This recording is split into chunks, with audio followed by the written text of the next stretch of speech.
A new year means new beginnings, especially for our gardens, with all of our organizing and planning, planting, and germinating. But for many of us, the outside currently looks like this, and direct seeding into our gardens is relegated to just a few specialized plants, things like our carrots, beets, and even peas. For the rest of our summer staples, we've got two choices. Either buy our starter plants in the early spring, or create our own by starting our seeds indoors mid to late winter.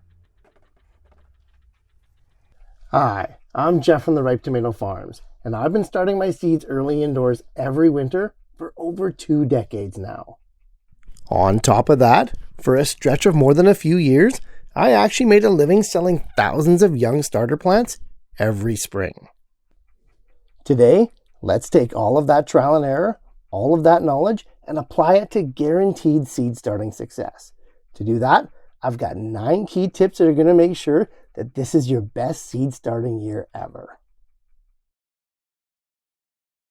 For those of you outside of the gardening world, or just starting out, you may be asking yourself, why do we need to pre-start plants at all? Isn't gardening all about where you just plant seeds in nice little rows, and they pop up into rows and rows of fresh veggies? While that can happen with some of the crops that we mentioned before, pre-starting your summer crops indoors early comes with distinct advantages. Starting your plants off early ahead of time means that you get to choose the best, strongest, healthiest individuals that make it out into the garden. Not only do you get to grow the best of the best, but it's also highly economical, because usually with the fragile early life stages left behind, you're almost assured that the plants will live and produce. But the most important advantage might actually be a necessity, and that's time. For some of us, the warm weather is finite. Our summers have a countdown attached to them, and there's a window of opportunity to grow certain crops that we have to respect. You see, if a tomato plant like this Roma here takes 80 days to mature, and you've only got a 60-day window in the summer to grow them in your garden, well, you're going to have to make up those 3 weeks somehow. And the best way to do this is to plant your seeds early indoors and give your crops a head start. Start them early, pick the best of the best by seeding a few more than you need, and get those plants into the garden with the head start they need to produce the harvest that you want. Okay, we now know why we start our seeds early and all the benefits that that brings. But how exactly do we ensure that we're successful with it? Well, that's where my 9 seed starting tips come in. And it all starts with the seed selection. The best crops always start with the best quality seed. Make sure that you're picking the right varieties for your climate, growing window, and space. Locally sourced seeds are usually a step up from the big box store stuff, and eventually you may even be able to save your own year after year as well. Seeds most definitely have a shelf life, as we discussed in this video right here, but don't thumb your nose at those discount racks just yet. Most of our crop seeds last at least 3 years plus, so even last year's product is going to be just fine. On top of that, we can always sow more seeds that we need without too much changing logistically.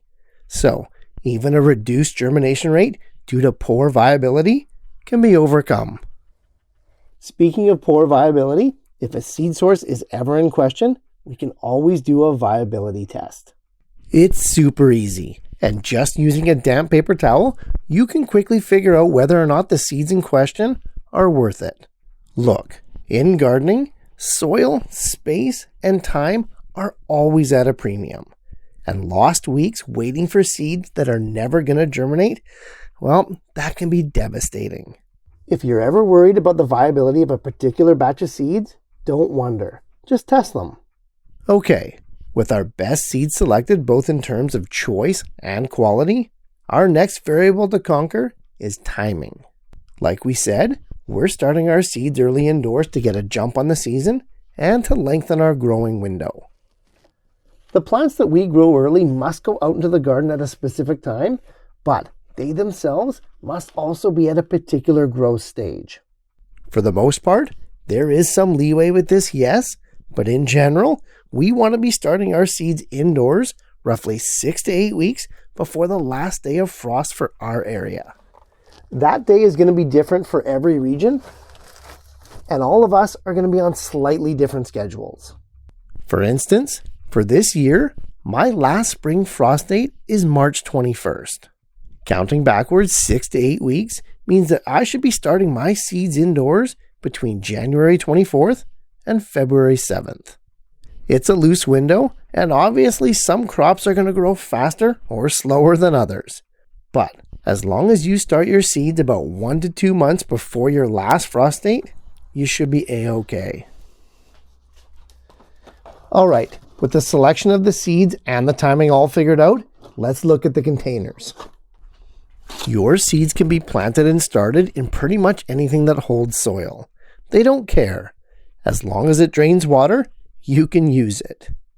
I've even made perfectly usable seed containers using cut-up paper towel rolls. If your goal is to grow just a few dozen plants or less, you can go with individual small pots. That's your best bet. They can sprout, live, and grow perfectly fine in them all the way up to the transplant stage. If you're going to be doing more plants than that, it might be wise to step up to the professional seedling trays. More than ever, they're readily available, and the prices have become quite reasonable. The most common ones out there are the 72 or the 98 cell trays. Just make sure to get the hard plastic ones. You want them to last for at least several years. You're also going to need the accompanying catch tray underneath to hold water, and as well, these things get pretty heavy, especially once the plants start growing, so I splurge and get the extra support tray. This system really does up your seed starting game, and it makes everything so much easier and so much more uniform.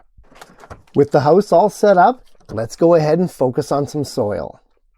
The right seed starting soil can make all the difference for both germination and the successful subsequent growth right after sprouting. Make no mistake, seeds are marvelous creations.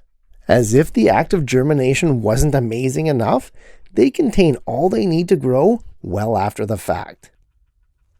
As such, seeding soil doesn't need to contain any nutrients at all. In fact, I prefer that it doesn't.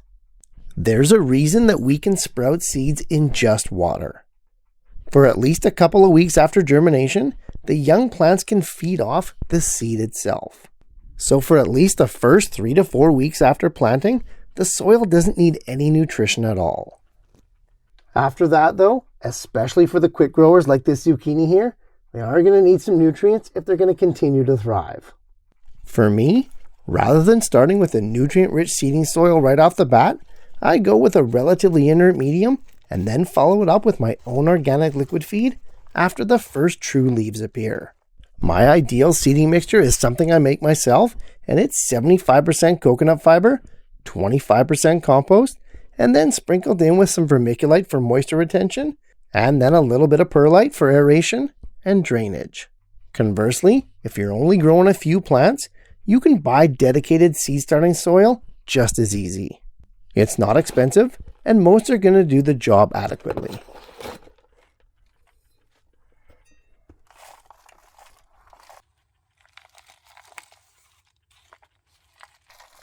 The right soil really is foundational for seed starting success. You know, I've seen more heavy compacted soils ruin seed starting dreams than I care to imagine. Allowing those side and taproots to proliferate and colonize rapidly, while also providing an easy light pathway for the initial shoot to find its way up, is imperative. It cannot be overstated how important the soil medium is for your seeding success.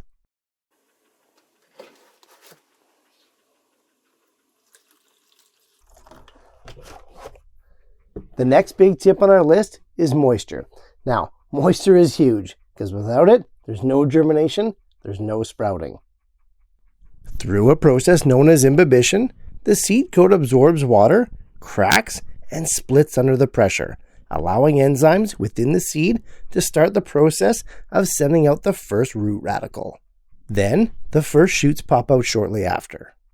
It's beyond amazing, and all seeds need is water to accomplish this. In a planted setup though, it's the moisture to air ratio that's most critical. We can't just submerge our trays and pots and hope to be successful. To get past the initial germination stage, the soil needs to be moist, yes, but never saturated. So, the easiest way to accomplish perfect moisture levels is to simply pre-soak the soil prior to planting. Let it soak up as much moisture as it can hold and then drain off the excess. If your seeding medium is up to par, it'll retain that moisture all through germination well into the first part of the seedling's life. For some of my seedling trays, like these Roma tomatoes here, depending on the transpiration rate, I might not need to water them till well up to a month after initial germination. Drying out for a fresh young seedling is bad, no doubt. But oversaturated, waterlogged seedlings can be equally as disastrous. With our trays and pots filled and that soil pre-soaked, everything is in place to set the stage for the perfect planting. And that perfect planting all starts with the right depth. Every variety of every crop has a desired depth to plant the seeds at. Lucky for us, all the seed packets you buy at the store are going to have this information available for you. And if not, it's readily available online. Now, if you've got the right moisture, too shallow seems to be better than too deep, so err on that side if you're unsure. Also, for large flat seeds like the melons or even the squash, orientation doesn't really seem to matter. The plants figure it out soon after germination, so don't stress. Soil, moisture, and seed depth are 3 of the 4 ingredients for optimal germination. And the 4th is temperature. In short, seeds need heat. 75 to 85 degrees Fahrenheit is the ideal soil temperature range for most of our crops. The warmer it is, the faster the sprouting process. But too warm, and you're going to start to see deformed seedlings and decreased germination rates. So, try to stay under 90 degrees Fahrenheit, but for sure over 75. Less than that, and the germination is going to be really slow, as well also affect those rates. A warm room, grow lights, or heat mats are the most common ways to introduce heat. If a high rate of seeding success has eluded you in the past, chances are temperature could have been an issue. And lastly, we've got light. Just like moisture and food are necessary for the young seedlings moving forward, light is key for facilitating that. Very soon after germination, plants begin looking for light. They'll stretch and stretch, trying to reach that last photon of light that they need. And while admirable, this isn't always a good thing.